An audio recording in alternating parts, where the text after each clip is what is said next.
Call this meeting to order.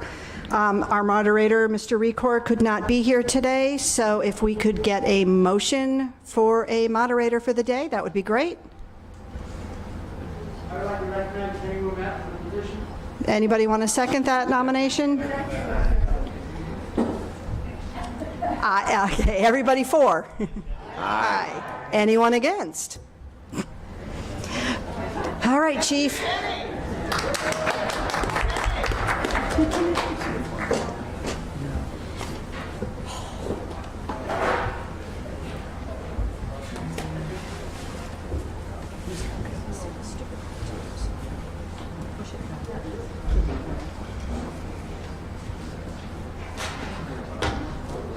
Thank you very much. Yes. Oh, let me grab my clicker. Oh, that would be a good idea.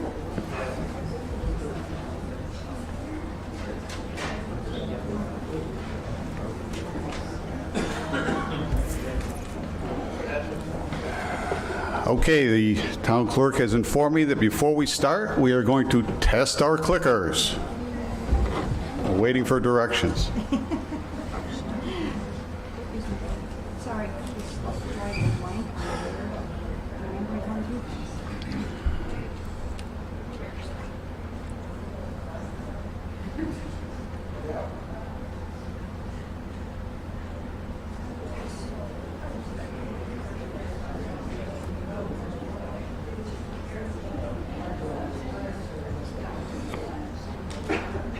Okay, the vote is open. So what are they going to do? Just, Everybody just press one or two, A or B, okay, let's press them. and look at your screens, make sure it's showing what you're pressing. If it didn't, just raise your hand. If it's not showing there, Okay, we have one. yep. It's batteries.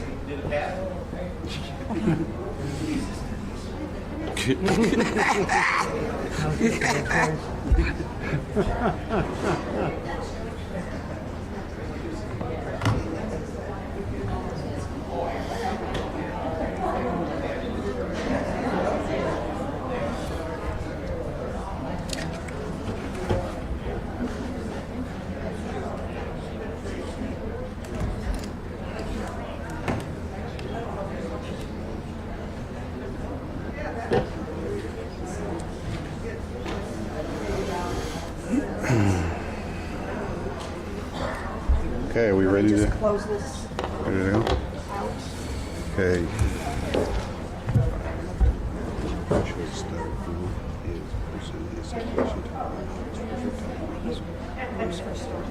Do we have that ready? Yeah. All right, you want to do that? I'll do it right now. Great. Awesome. Okay, we're all set? Okay, I'm gonna present one thing before we start, so you got a little time. Okay, before we start the official town meeting, I would like to take this opportunity the police chief in the town to present a citation to an individual.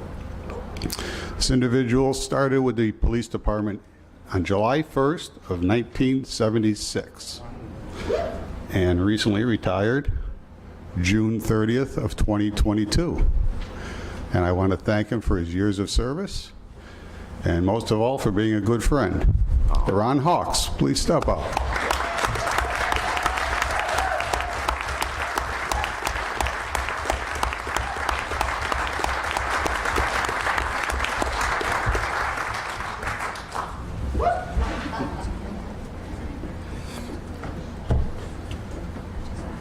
Yes, sir.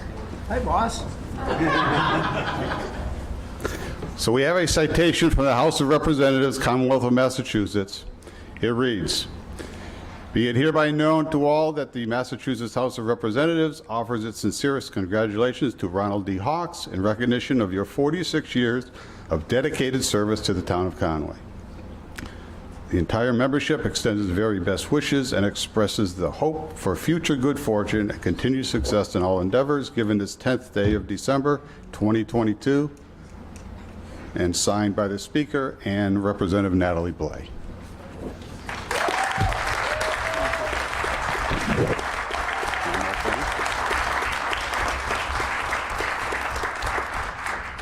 And for all these years, Ron was known as 9-4. So we have a badge here. Conway Police, retired officer 4. Nice. Nice.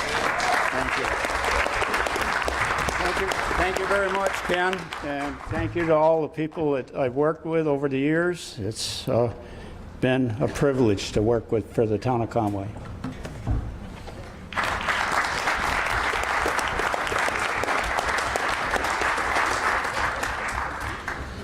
Okay, we ready? Yep. Yeah. Okay. Do you want to read that, Phil, to start it? You want to read the first motion? Actually, we're going to start with a brief announcement about the bridge. We're getting a temporary bridge. I thought people would like to know. Okay, this is Hot off the press. This is hot off the press, yeah. Okay, dear Administrator Blanchard, Massachusetts Department of Transportation has received your letter requesting assistance with the recently closed North Poland Road Bridge. Specifically, a request to install a temporary bridge before winter weather sets in. They're going to have to be fast because it's going to be here. I am pleased to inform you that Mass DOT will be able to assist the town. However, there's always a however. We will need some time to secure third-party engineering services for design of the temporary Acro Bridge superstructure, procure the materials required to construct the temporary bridge, and determine contractor schedule and availability to install the bridge. We have already begun the process to implement these necessary steps. While we cannot offer the town a firm date of installation at this time, Mass DOT is certainly making every effort to expedite this process to get the temporary bridge in place as soon as possible, and will follow up with the town once all the needed items are at the job site and a date for when the actual bridge placement is scheduled.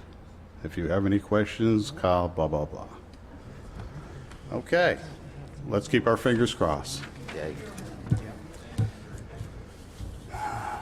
Okay. Yeah. Do you want to, we're going to start by the reading of the warrant? Or do we want to waive the reading of the entire warrant and just get to the article? Second. All in favor? Aye. All right. Article 1. You want to take that? Mr. Moderator, I move that the town meeting vote to authorize the Frontier Regional School District to establish a capital stabilization fund according to Massachusetts General Law, Chapter 71, Section 16G and a half. We have a motion. Do I have a second? We have a second. Do we have any discussion? Mr. Stragowski. I hate to start this off, but I will. I'm having a math problem. What is 5% of Conway's equalized evaluation? I'm sure Phil has that number, and you might as well give me the one for the region. By my math, it's $15 million for Conway. I'm guessing it's 70 or 80 million. And I think 5%, that money to be expended by the school committee without a vote of the town, if I understand what this does, I think I have no problem with the stabilization fund, but I have a problem with the 5%.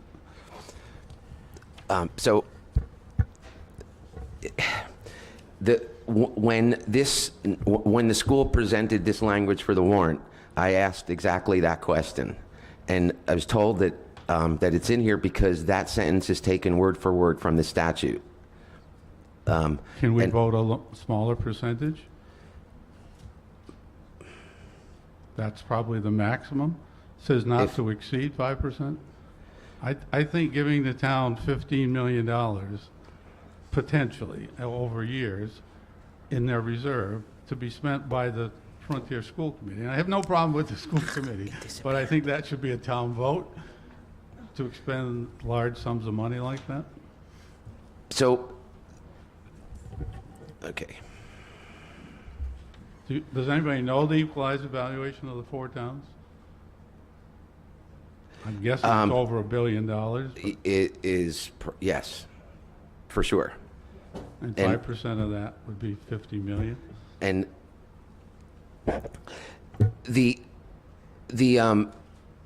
what I was always told is that that would never come into effect, that the capital requests are, through the years have always been modest, very modest. And the buildings the Frontier building does need attention. Like the roof is 25 years old. We just did the track last year. The tennis court's getting done now. Many of these things were always funded through, and still will be funded through the ordinary budget, because the Frontier does well with school choice funding, and there is school choice funds available to pay for a lot of these things. I think what you did hit on, though, is the real crux of the thing, which is that it gives the school committee the authority to make expenditures from this without coming back to town meeting. And for that specific reason, but they'll still have to come back for town meeting to add more to the capital stabilization fund, in which case they'll be asked what they spent it on, and if it's deemed to be inappropriate, they're not going to get more money from town meeting. But if we trust them with our children, I trust them with the money to educate my children as well. And right now we have the best leadership in that school, and I know you agree with this. We have the best leadership in that school right now that in our lifetimes. Darius Modesto is amazing, and the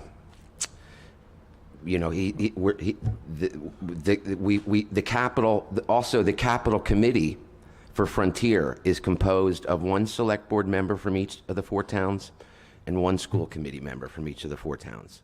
So there is, and there's definitions about what capital is. There's bylaws and policies about what a capital expenditure is. So it can't.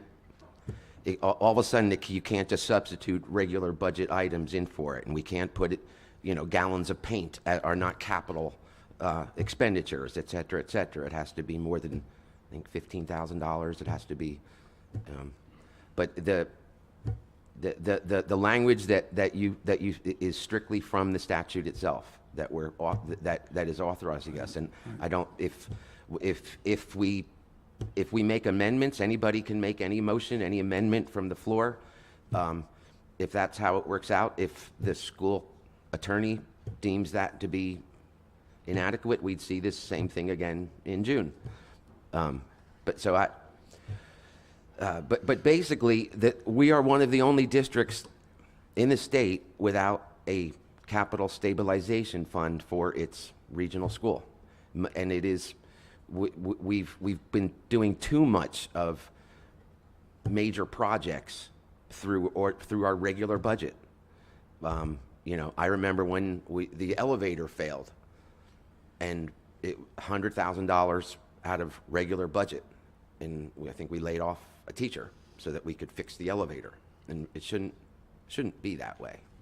I guess my comment then is, it says they can put 5% of the combined equalized evaluation. I'm assuming that would somehow be proportionate, so our share would be the $15 million. And that's another really good point. Right now, it seems to me that's way too much money. Our share is a 5-year rolling average of our enrollment. Right now, our share of all things Frontier is 17% this year. Last year it was 16%. So all of these things that we're doing, capital stabilization funds, et cetera, we're a bit player compared to Deerfield and Sunderland. Deerfield's 49%, Sunderland's 26%. So let's assume it is $1 billion, and they could go to whatever that number was, $50 million. You're saying we would have a bigger percentage of that $50 million? We would have a much smaller percentage because we would be 17%. So what's 17% of 50 million?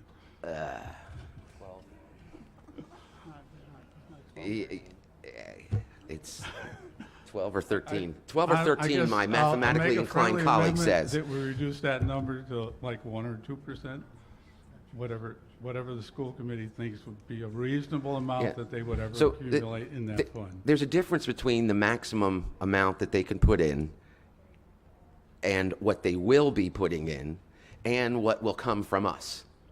So, and I don't plan to live long enough to see all this money, but Yeah. I think in the best interest of the town, it should be a lower number. I'm not against this fund. I truly support 8.5 the million. stabilization fund. 8.5 million mathematically inclined colleague. What, I'm sorry, 8.5 million. so our share of that would be, so we'd have 8.5 million of the 50 million?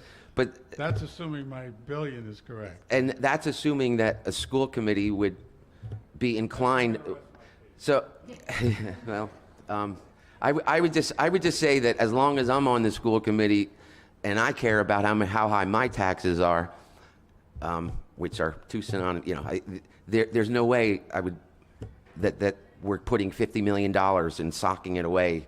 What would be doing is, would we be raising money as we need it? Any other discussion? Thad Bennett from Shelburne Falls Road. I just want to clarify, the way I read this is we're only setting up that there's a fund. That's correct. We're not funding it. Correct. We're not putting any money, you're not asking for any new money. Correct. You're simply asking them to set up a fund, so when there's a capital expense, they can put money into it, or they can do it regularly, but you're asking for no new money. Is that correct? That is correct. Thank you. The other the other three towns have to vote to approve it first, and then each town has to vote to fund it initially. So, yeah.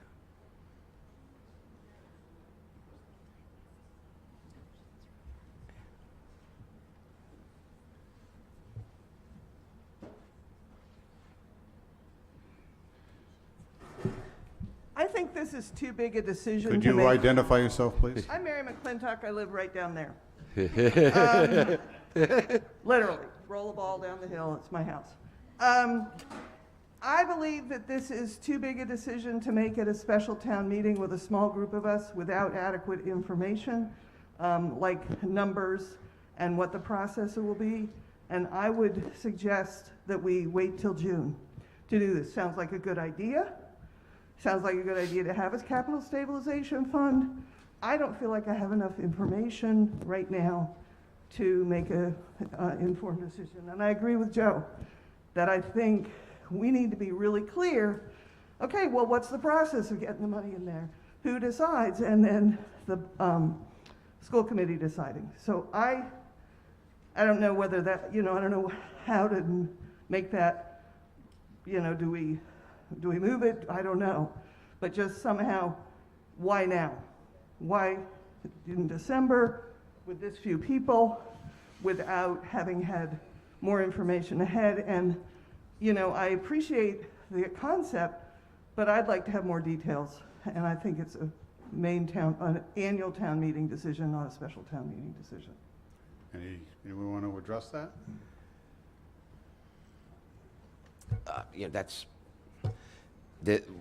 We can only take actions if there's formal motions made from the floor, Mary.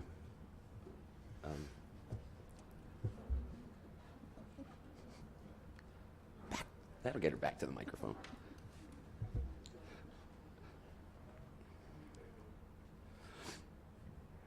I move to table the motion.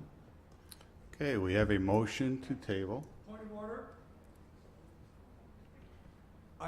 I believe if you're going to move the table of motion, you cannot make a speech beforehand. You can just That's move true. the table of motion. That is true. So I just want us to make sure we're on the same page. He's correct. Okay, somebody else can make the motion.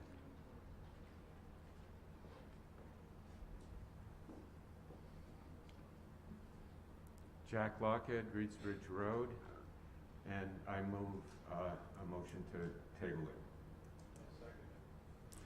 Okay, so we have a motion and a second on tabling this specific article, moving it to a later date perhaps, but we need a vote on that. All those in favor of tabling the motion? It was seconded. Yes, Clinton. Okay, we ready to vote? The motion is to table. Are we ready to vote? People are already voting. Okay, vote.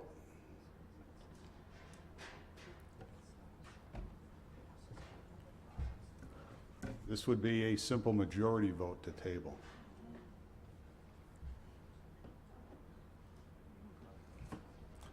Okay, the voting will close.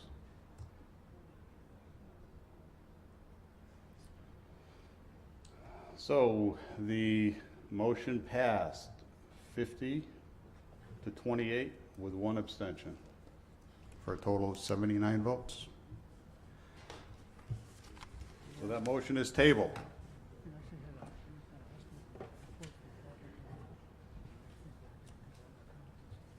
We ready? Article 2? Yep. Article 2.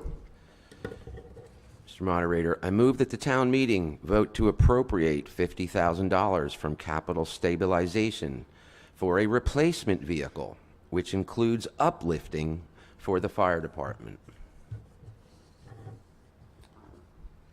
We have a motion. We have a second. Any discussion? I will speak only because of going through this process. I believe it's a misprint. It's normally called upfitting, which would mean adding brush guard on the front, sirens, lights, radios. That would be upfitting.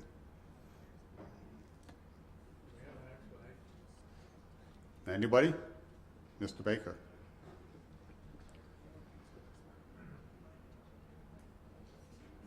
Good morning. I'm Robert Baker, Fire Chief. I live on 112 Elm Street. I presented this motion to the Select Board in concerns over the original vehicle that we have now has given us pretty much grave working ability. Sometimes, in the case of emergency, the vehicle starts. Sometimes it don't start. Sometimes I have to take my ground gear and other essential items out of the back of the cruiser and put in my own personal pickup, which all takes a bunch of other time to do. I've had the vehicle assessed at a prominent garage where the repairs are normally done on it, and I have a list of the repairs that have got to be done in the near future, and it's very lengthy. I just list a couple of them for you. This came from the Meineke Garage in Greenfield. This is a very rusted frames underneath it. In some spots, the frame is very weak. The oil accrual lines are seeping and will need to be replaced.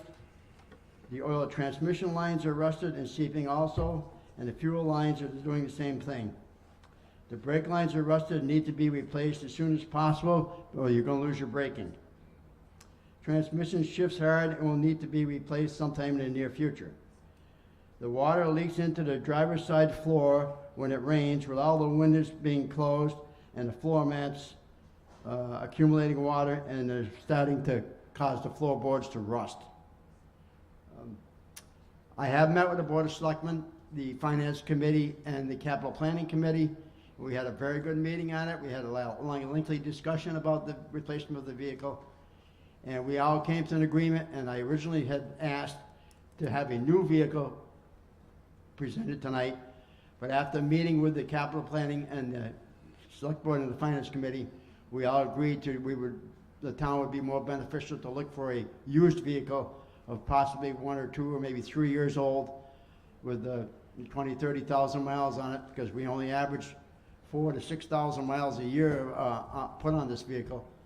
It would allow us to have a reliable vehicle that we can depend on, and we are looking to try to purchase a pickup truck with a crew cab that our firemen can ride in, where we have to tow our emergency trailer, which consists of a rescue boat that we used on our own Deerfield River here in Conway and also in other communities. Very often we have to go to the town of Charlemont to do this rescues for them, to help them out, and believe it or not, I hate to say this, but they'd come to Conway to help us all out too, so it's kind of a mutual agreement upon that part of this aspect. The vehicle does need to be replaced. It's the old Conway police cruiser that I'm driving. When Chief Ouimet got his new cruiser, if I can you can maybe stand corrected in this. The company that sold you the new cruiser wasn't going to give you much replacement value or trade-in value on the old one. And so the town offered to, I had an older cruiser at that time, and they offered to give me that, which gave us another 3 to 4 years of service. With the new used vehicle, everybody is watching the price of vehicles today. The used vehicles now have gone up in value. And years ago, when Ken bought his new cruiser, I was told that they were offering him hardly any money to trade the old vehicle in. And I have a written appraisal now from a local Chevrolet dealership that they said the trade-in value of this vehicle is now worth $8,000. So I think this would be a more than appropriate time to make the move while we can get a decent trade-in for the thing and go to something secondhand that's in really good shape that would have hopefully some manufacturer warranty left on it still and be able to make the town a very good vehicle for the next few years. If anybody has any questions, I can answer it for them. Any other discussion on this? Can you get to No. Can you get to the microphone? It's for everybody else to hear it. Just state your name Dave Potter. and go ahead and ask. What do you use this for? Water rescue? I mean, I'd like to know exactly what we're using this truck for. Okay.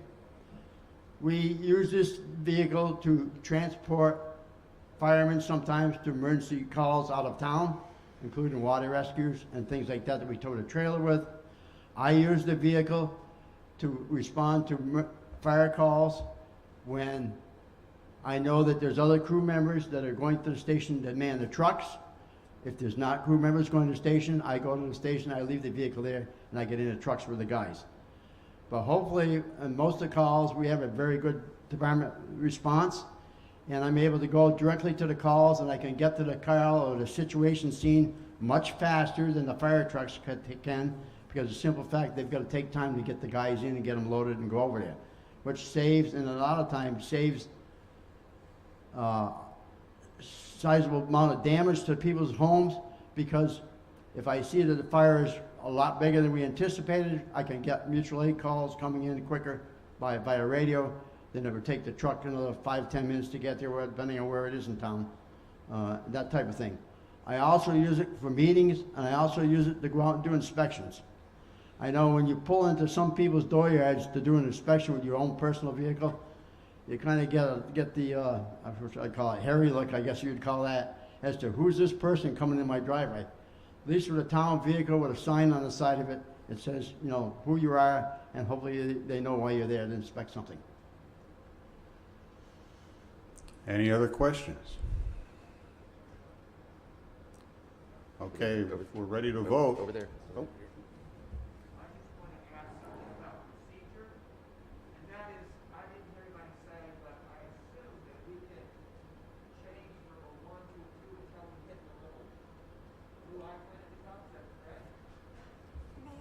Absolutely.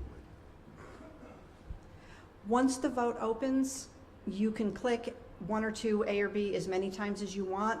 When the vote is closed, it's going to take your last click. You don't have to push anything else but that A or B.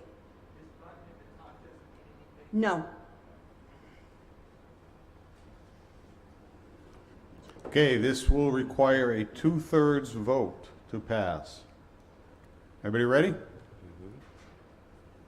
She's going to let me know when we're ready. Okay, we're ready to vote.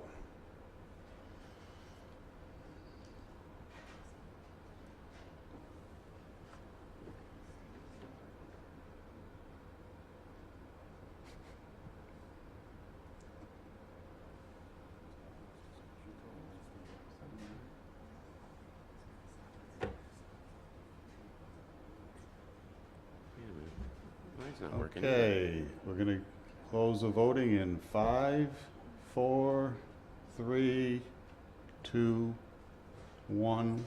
The voting is closed. And the results are... Sorry, I have to change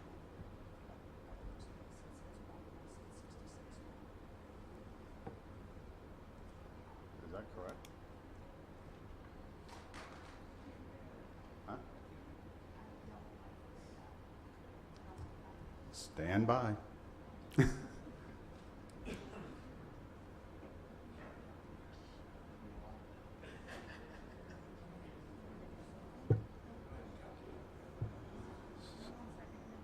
Equipment problems, maybe. Mr. Donovan. I can't hear you, Tom.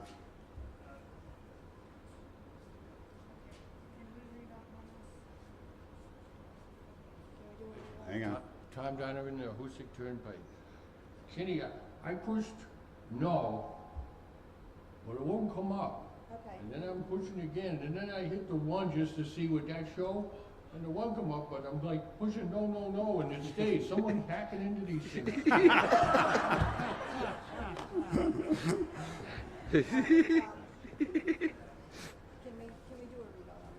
Okay, apparently we have to have a revote.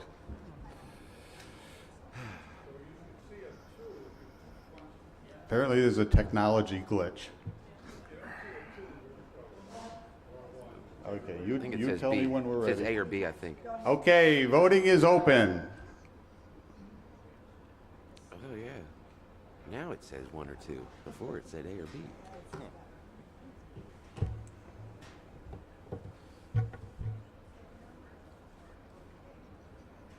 Okay, voting is closed. Okay, we have a result. Let's figure out what 2/3 is. 79 total.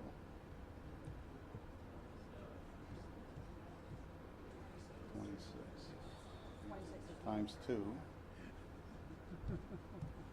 53. We need 53. The motion carries. 61 in favor, 18 opposed.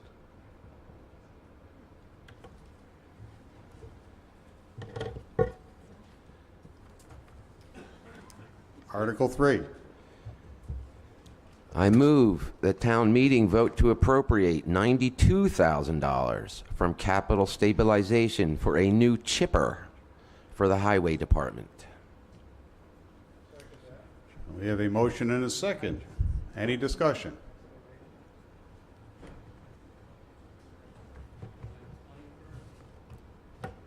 Would we like an explanation before? Okay. Ron Sweet, Highway Superintendent, Academy Hill. The reason the chipper is on the warrant is because we got informed that they wasn't abiding by the shade tree law that Massachusetts has, which means that every tree that's in the town right away or on the border is considered town tree. Not the landowners like we were led to believe before. So now the town has to take care of it and clean up all the trees instead of the landowner being the landowner's responsibility. So in order for the highway department to do that, is we need a way of taking care of the small brush and stuff, which normally we would push a tree off and the landowner would deal with the tree. Now the town has that responsibility and we have no way of chipping brush or anything unless we rent a chipper, which we've always done with when we did tree trimming and tree removals, but that was a controlled situation. You know, we knew when we were doing the chipping, we could put things all together. So what's happening now is when a tree comes down, it's the town's responsibility to clean it up. And without having a chipper available, it becomes a huge work process because we have to move it without chipping it, and then we have to stockpile it, and it becomes a very lengthy and expensive program for the highway department. So that's what the reason for the chipper is so that we can take care of the brush, and we're still gonna have to deal with the trees, the logs and all that stuff, and come next budget season, there's gonna be a major increase in my budget because of how we're gonna have to deal with all this tree stuff. But the chipper is so that we can help the highway department to take care of cleaning up the messes that happen when trees fall and stuff. Thank you, Ron. Joe? I think Ron walked into a trap, but I noticed one of our surrounding towns got either a MassWorks grant or an MVP grant to put in and install a complete wood processing system for the citizens of the town. They're going to provide firewood for the citizens. And I didn't know if this chipper could be considered as part of maybe a bigger plan. I don't know if there's enough people burning wood in Conway. I personally do burn wood, but I see a lot of logs laying along the road. I didn't appreciate that those might belong to the landowner. I always believed they belong to the town, but it seems to me we need a way to get rid of the logs as well. There's a number of them along Shelburne Falls Road. So does Ron have a bigger plan? I think he hinted that maybe he's going to need more equipment. And have we considered a grant application from the state? I see Veronique over there. Ron, do you want to address any of that? Well, unfortunately, the timing has made this kind of a bad situation for applying for grants, because as most everybody knows, grants are a time-consuming thing to get.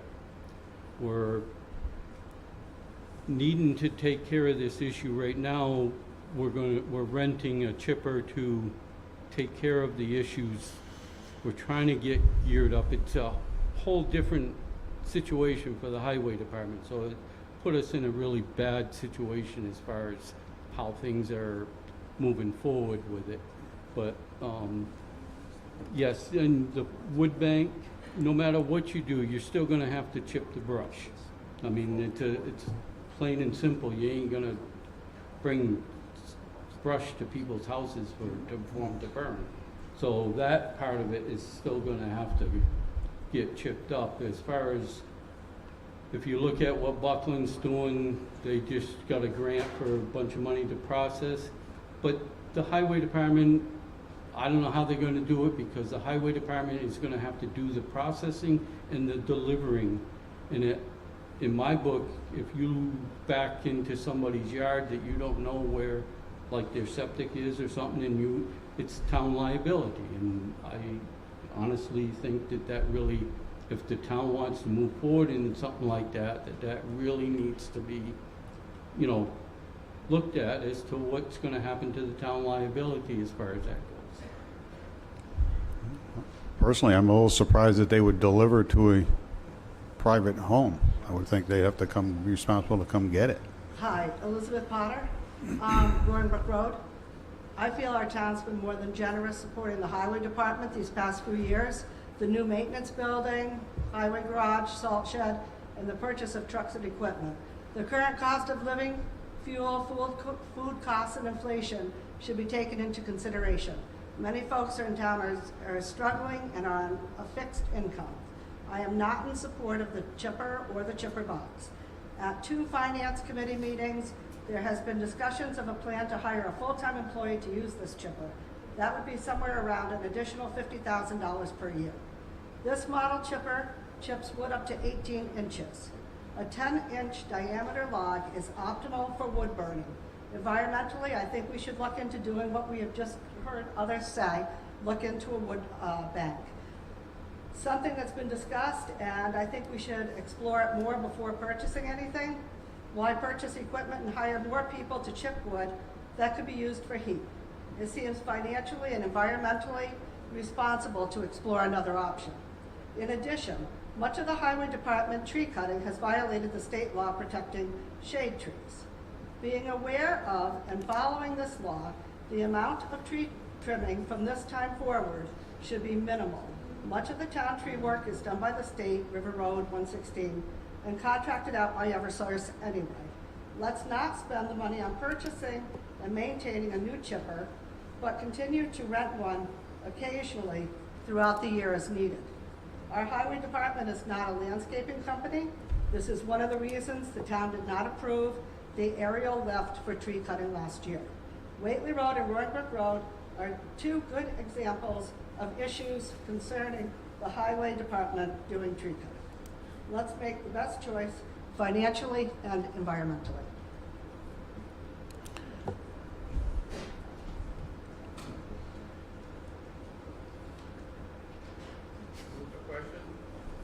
We have somebody looking to discuss.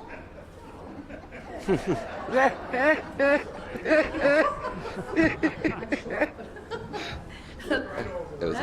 was adorable. God, Lee Whitcomb, Ashfield Road. Articles 2, 3, and 4 are all motions from capital stabilization. This is money that has already been raised into our taxes in prior years and put away for this purpose. So these would not affect our taxes in any way as it happens. But I'd like to know, what was the balance of capital stabilization coming into the meeting? In Article 2, we spent $50,000 from it, and the total would be $149,000 from it if all three articles passed. Do we have that number? I do.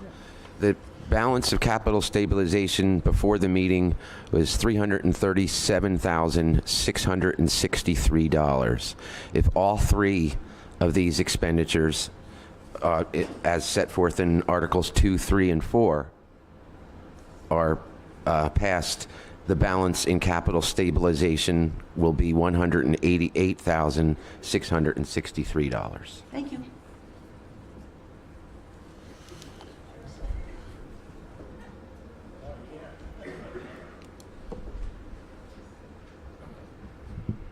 Chuck Williams, 48 Manning Road. My question is this a brand new chipper? I mean, something to take an 18-inch piece of wood is something a professional tree company uses, not a town.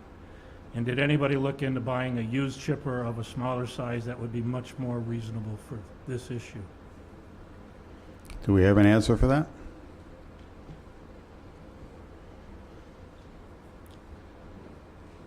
With the way chippers go, you don't know what kind of damage has been done to it by buying a used one. And the reason we were looking for the 18-inch, I know everybody thinks that we're just going to run good 18-inch logs through the thing, but it's more that usually what happens is it's a dead tree and you're not going to use it to burn wood in the first place. And we're just trying to eliminate how much work, how much stuff we have to stockpile so that when we hire somebody to come in and grind up the excess wood that's out there, it's not something that we're handling 4 or 5 times. So the whole point is to get it big enough to get rid of the big dead wood, whatever, something that you don't have the issues with chipping wood that you do with smaller chippers. Chip boxes would to go on the back of the truck to blow the chips into, in the places that where we're not going to be able to blow on the side of the road.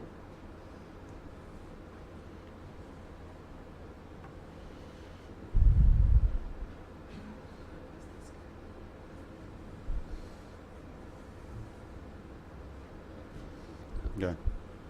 Just like to make one more comment. This is not something that I want. I don't think the highway department needs this extra task that's being put before us, and unfortunately, if this doesn't pass, you're going to see my budget that's going to make up for the difference of renting. A rental of a chipper is for just a 12-inch chipper is around $4,500 a month. Then you got all the travel time of picking it up, delivering it. So it's a huge expense no matter how you look at it. The manpower that's needed just to go get it and bring it to the job site.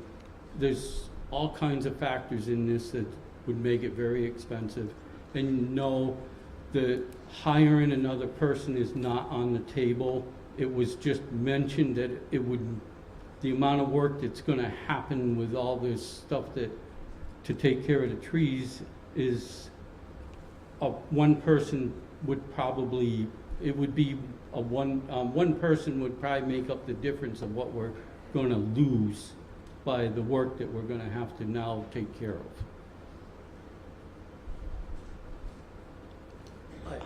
Aubrey Wiley, North Poland Road. My orientation is the electric company that came and cut down all the trees in our road. They also had a chipper that they used. And that chipper was more of an industrial capacity. I think spending $92,000 for a chipper that's going to spend a significant amount of time sitting in the yard, and as well as needing that kind of maintenance, is more than we need to spend. And if we can get it for $4,500, we're not going to be using it every day. I depend on firewood, and I myself collect wood along the road to keep it away, as well as a lot of people in my neighborhood do. They depend on that wood. And to turn it into a product that can't be used to heat our homes is wasteful. And so in that respect, I think that we should defray spending this kind of money on a chipper that's only going to be used every now and then, and hire one when we need it. Thank you. Jerry?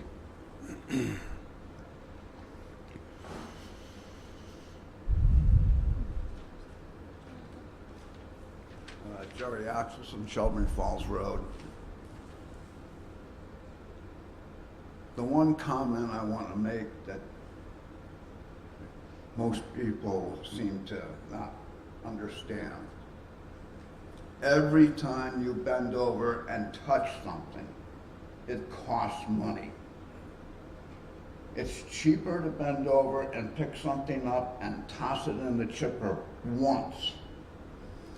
Much cheaper than to pick it up and move it and pick it up and move it. It's not a good way to spend your time. Do it once. Do it right. That's my comment. Okay. Once. Somebody's ahead of you. Hang on, Dave. Oops, I'm sorry.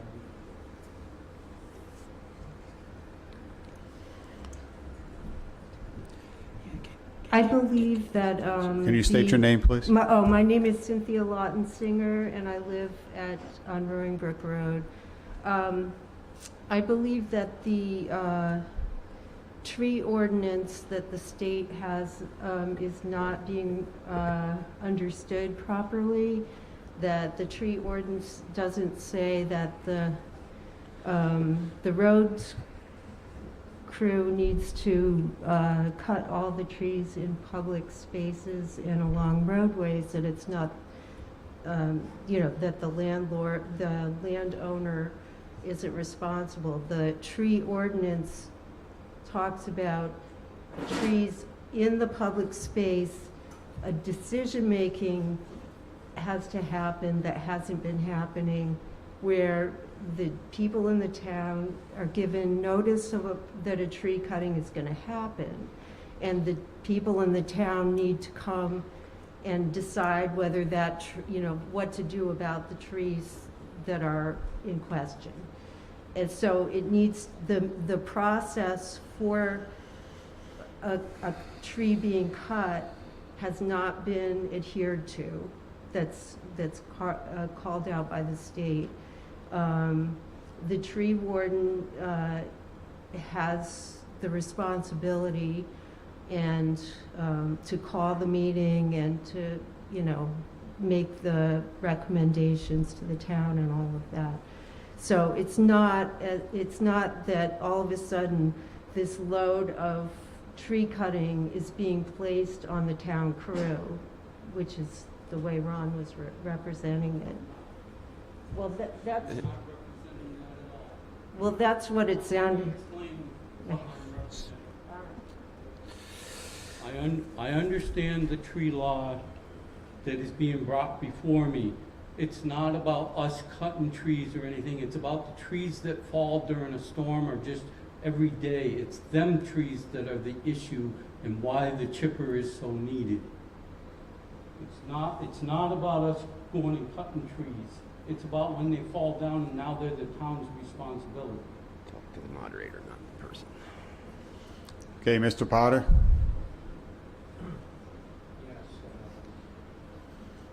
you know what we do? We cut trees, right? I have 2 used chippers and they work fine. Mr. Baker?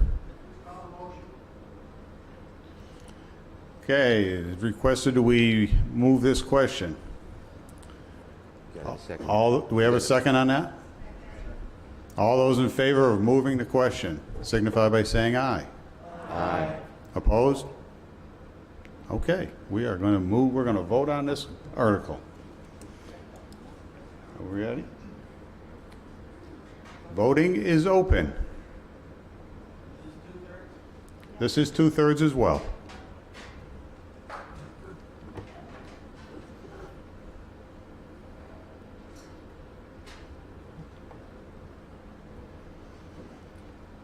And it appears everyone has weighed in.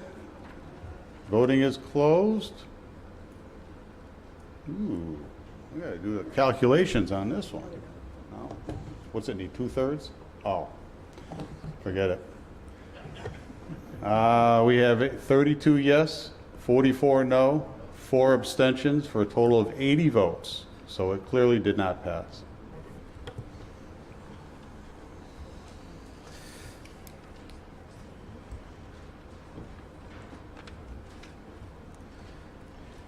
Article 4.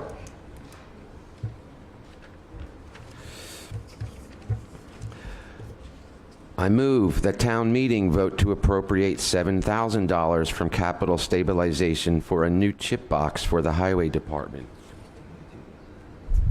Every motion. We have a second. Any discussion?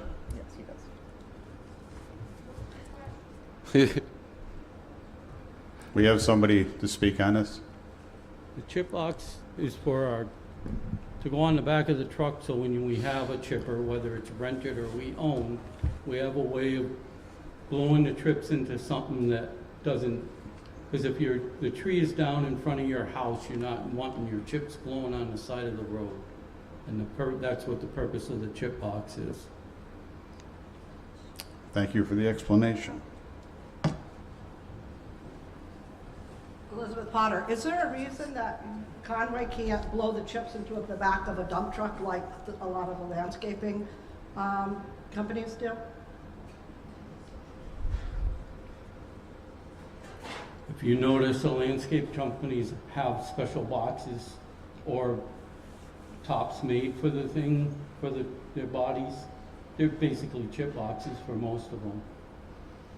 Yeah, we can blow into our truck right now, but we can only put about 1/4 of a load in it, which is time consuming to go dump, because you have to unhook the chipper and then go dump and then hook the chipper back up. So, and there's no way of containing the thing unless we make an actual body, that dump body that is specific, you know, for the sides and the top on it. That's all I'm trying to do, is make so that we don't have to spend the time taking top and sides off the body. Any other discussion? We chip, and I have a dump truck. That's how we do it. It's a modified dump truck, but it's a dump truck. Okay, we got one more?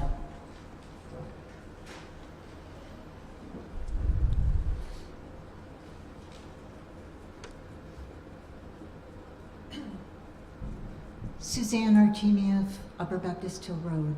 So apparently snows, they construct their own out of wood because they think it is just not financially feasible to use metal because it rusts. And so they build wooden bins for like hundreds of dollars instead of thousands. Okay, any other discussion? We're ready to vote. Voting is open.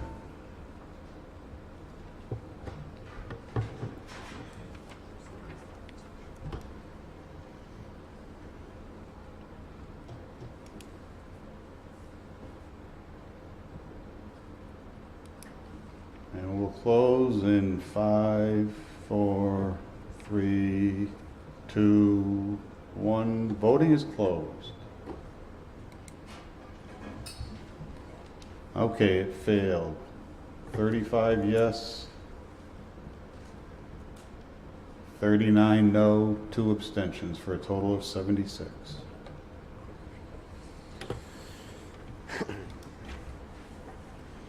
Article 5.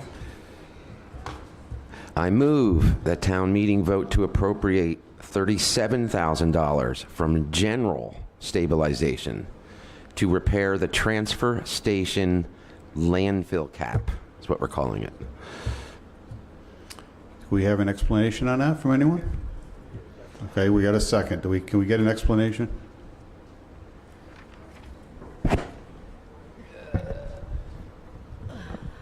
Thank you. Sorry. So I'm sure everybody has seen this because we all use the transfer station, but in the back area there, it keeps sinking and water's piling. So hopefully everybody understands that that's the area we were talking about. This was an old wood waste dump, and the problem is as that wood decomposes, that's why our transfer station is sinking. Now, we are inspected by DEP, we get OSHA inspections. We have 3 different inspections that happen up there. But in the DEP one, we are actually required to fix that. So it's not really like we have an option. The question is really, where does the money come from? So, and happy to answer questions. Okay. Any other discussion?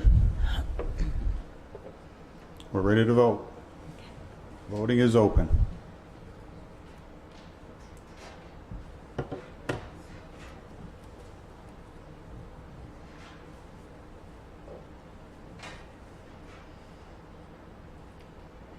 Again, this is a 2/3 vote.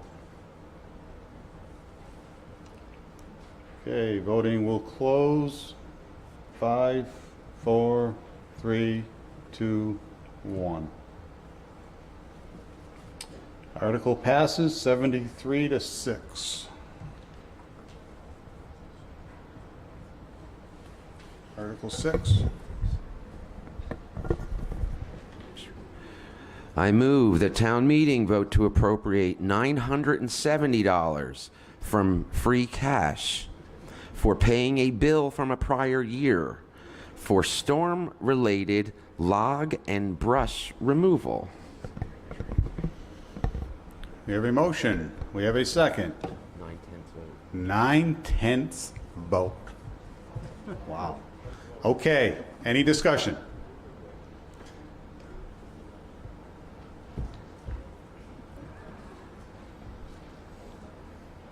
I understand this is a, hello? I understand this is a previous year bill from a contractor or somebody to help the town out, and they haven't been paid, and I sure hope we vote for it today. Well, 9/10 of us need to. That's what it says, 9/10 approval. Because it's a bill from a prior year. Yep. Okay, we're ready to vote. Go ahead and vote.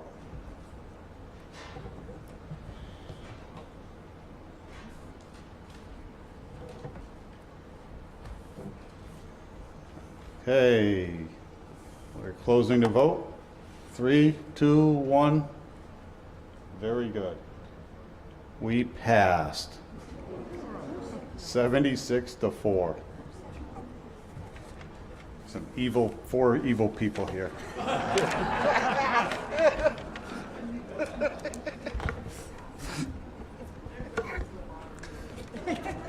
And a business owner.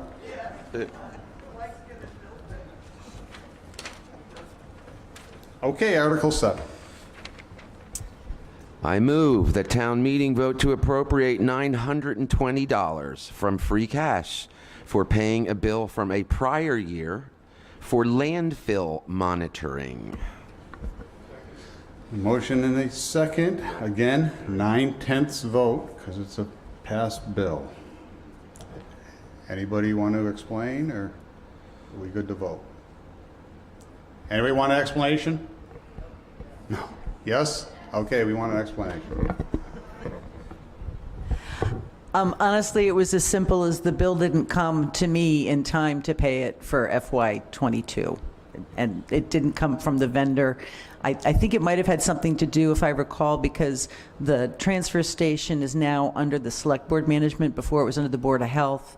And so I think it just got misdirected, or either that or they just didn't get it to us in time. But they did do the work, so they do need to be paid. I blame it on COVID. Okay, we're ready to vote. Voting is open.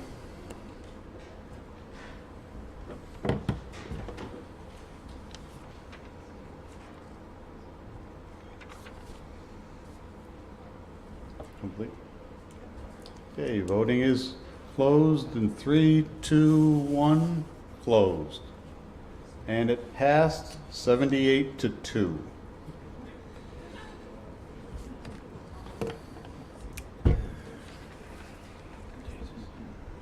Okay. Article 8. I move that town meeting vote to create a special revenue fund for the purpose of making timely payments to police officers performing outside details per the authority granted under Massachusetts General Law, Chapter 44, Section 53C. We have a motion and a second. Do you want an explanation? Okay.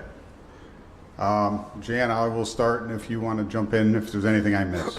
So basically what this is you've seen officers out there doing road detail work. And normally our practice has always been the officer doesn't get paid until the vendor pays the town. The problem is, by law, you're supposed to pay your officers in a timely manner. Most every other town has an account, a revolving account. The officers get paid, the vendors pay the town, and we actually, other than a mass DOT project or our own town project, we also add a 10% administrative fee, which goes to the town general fund. So the town actually makes money on the off-duty officers doing the road details.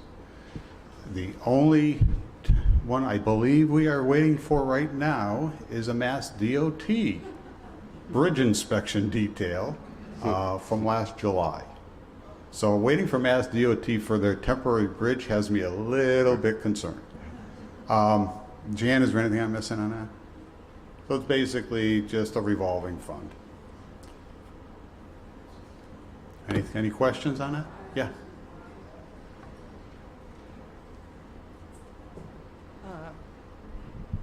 Phyllis Crane, Main Poland Road. Yeah. So the contracting vendor, you said this particular one was Mass DOT. Are there ever any contracting vendors who are private companies?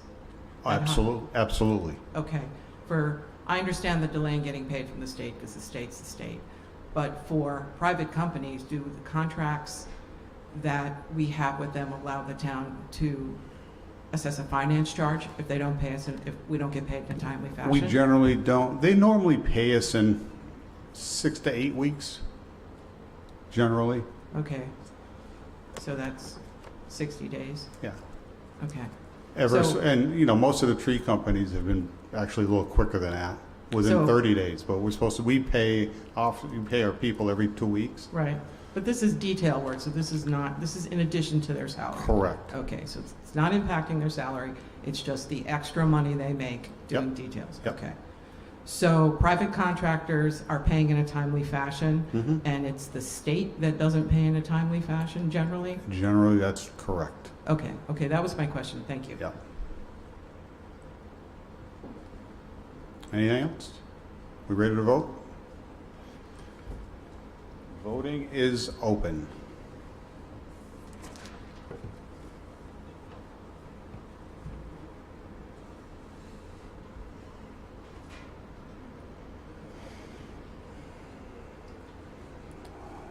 Five, 4, 3, 2, 1. Voting is closed. And it passes 77-2. Article 9. I move that town meeting vote to appropriate $10,000 from free cash to fund the Special Revenue Fund for the purpose of making timely payments to police officers performing outside details per the authority granted under Massachusetts General Law, Chapter 44, Section 53Z. Motion is second. Any explanation needed? Okay. Are we ready to vote? Voting is open.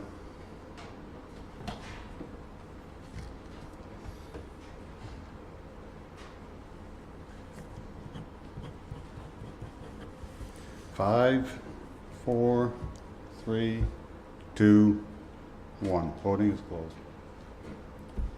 Okay, it passes 74-3. Article 10. I move that town meeting vote to accept by local option the provisions of Massachusetts General Law, Chapter 59, Section 5, Clause 41C, which provides a real estate tax exemption for persons 70 years old or older on limited incomes, and stating that an applicant's gross receipts limit may increase annually by the percentage increase in the Consumer Price Index determined by the DOR, Department of Revenue, each year. Motion and a second. Do we have an explanation?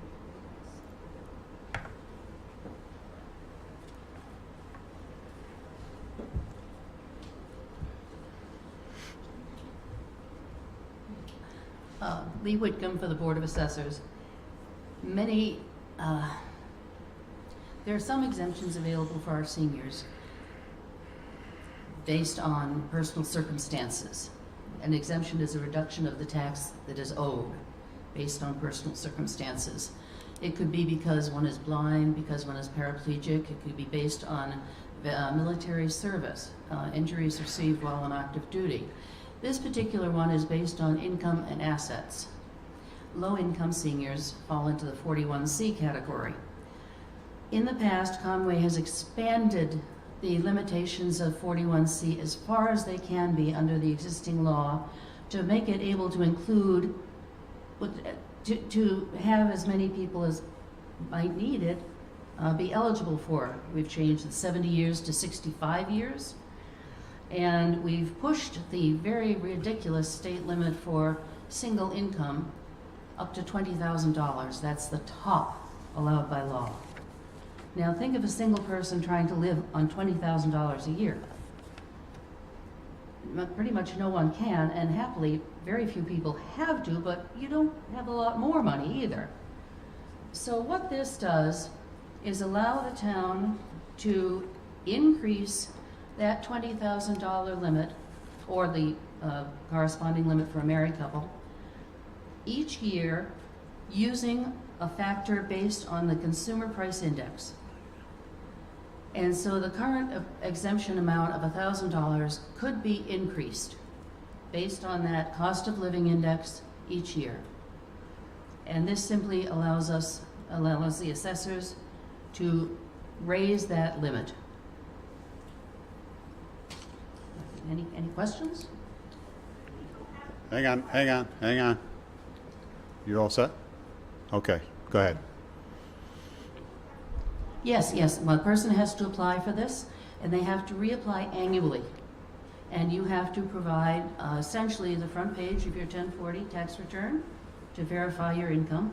It is absolutely not public record. The information, the personal financial information provided with this is not public record. It is not dealt with in open meeting.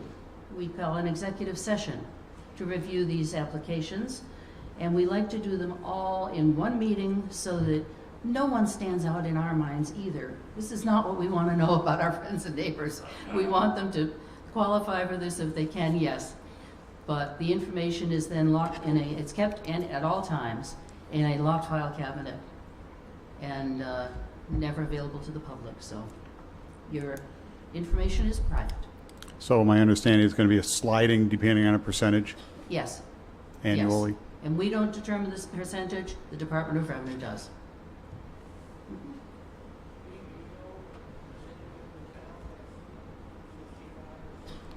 What's the question? Tom asked, what is the percentage of our residents now who are 65 or older? Is that correct? We're getting up there. Laurie? I have to run a report off the top of my head. Yeah, I'm thinking 25% probably. I would say that's low. At least, yes, yes. As everywhere, you know, financial situations vary. But for folks who can apply for this, I'm sure it's most welcome when they receive it. Any other discussion? No? Please. Yep. How did you determine that the consumer price index was the appropriate index to use? Is that what, because that's what it says in the statute? It does, yes. That statute, that is not something that we determined. Okay. And you have a formula that you're going to apply when you do this index? Because generally when you index, when you do some kind of index calculation against a government index, I'm assuming this is the federal consumer price Yes. index, you start with a baseline and then you go to, a baseline in the past to the month that you're doing the calculation. And it's the delta between the two of those that determines the actual increase. Is there a formula associated with this? The state is going to determine the amount for us based on July 1st of the fiscal year. Okay. Yep.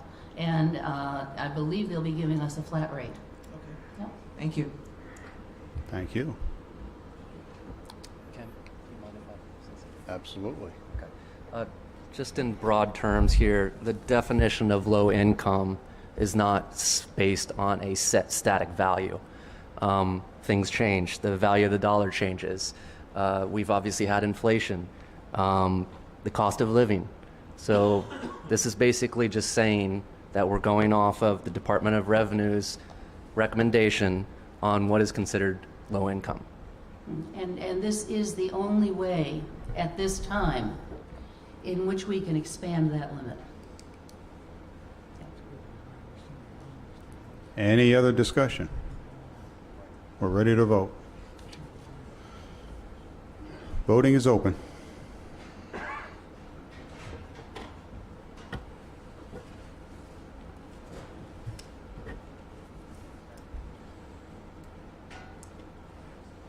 Five, 4, 3, 2, 1. Voting is closed.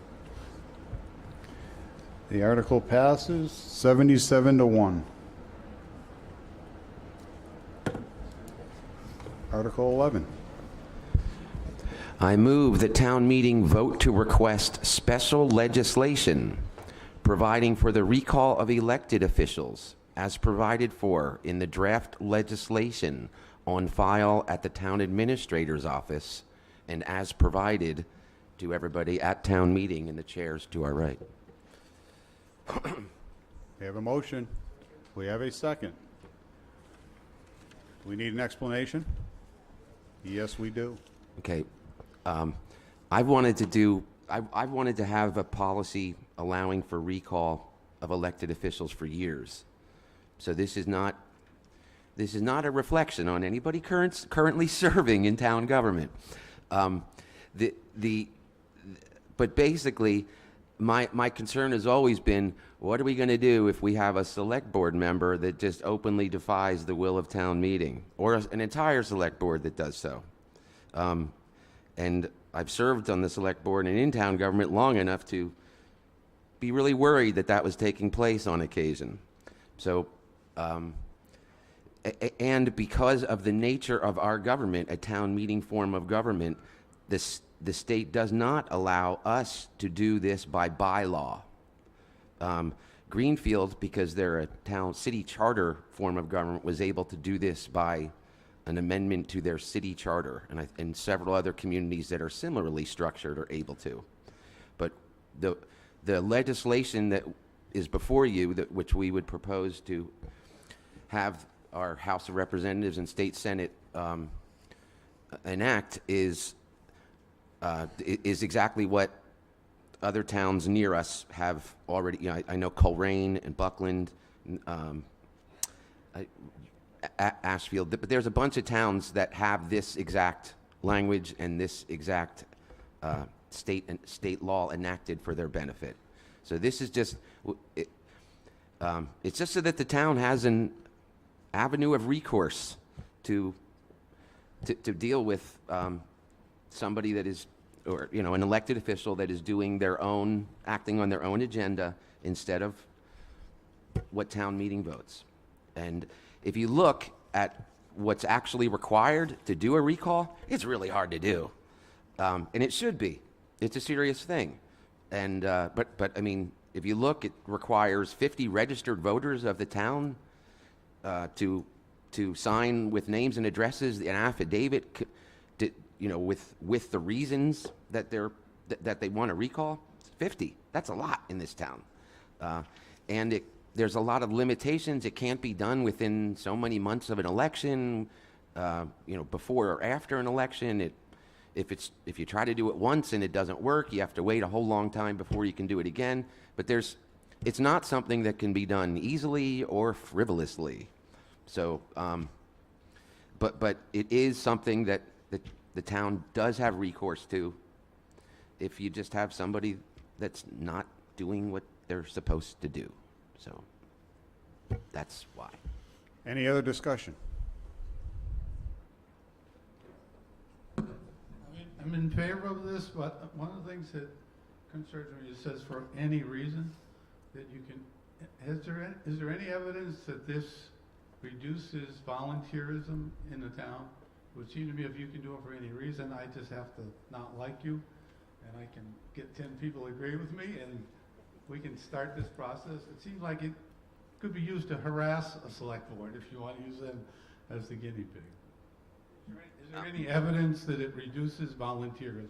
No, I did ask about this because I know when Greenfield enacted theirs, it wasn't that long ago, and it was controversial in that town. Well, everything's controversial in that town, but no, it really doesn't have much to do with that volunteerism aspect. And I would be concerned about that because we have a hard enough time attracting people to town service right now. My question would be, could volunteerism get any worse? But I think we have to have some avenue of redress for the most extreme of circumstances. And when you try to parse out any language besides, you can't predict the future about what the precise concern is going to be. But I do trust in the great wisdom of the masses of this town, and to get 50 people to sign on to something, and it has to be in writing what that reason is. If it's, I don't like the same dish that they always bring to potluck dinners, that's not going to work.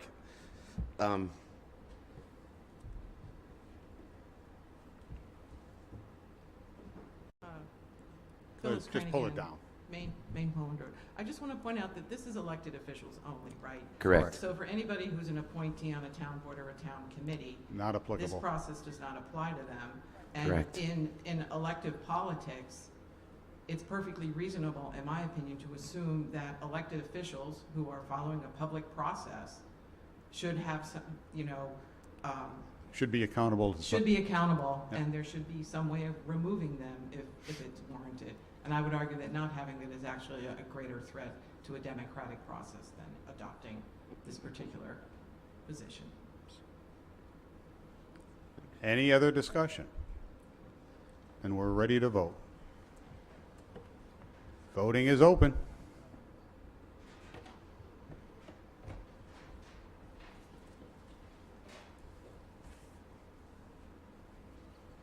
Five, 4, 3, 2, 1. We're closed. And the article passes. 74 in favor, 2 opposed, 1 abstention.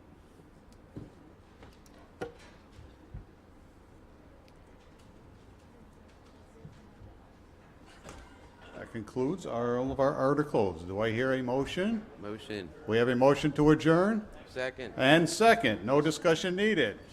All those in favor? Aye. Opposed? Thank you, everybody.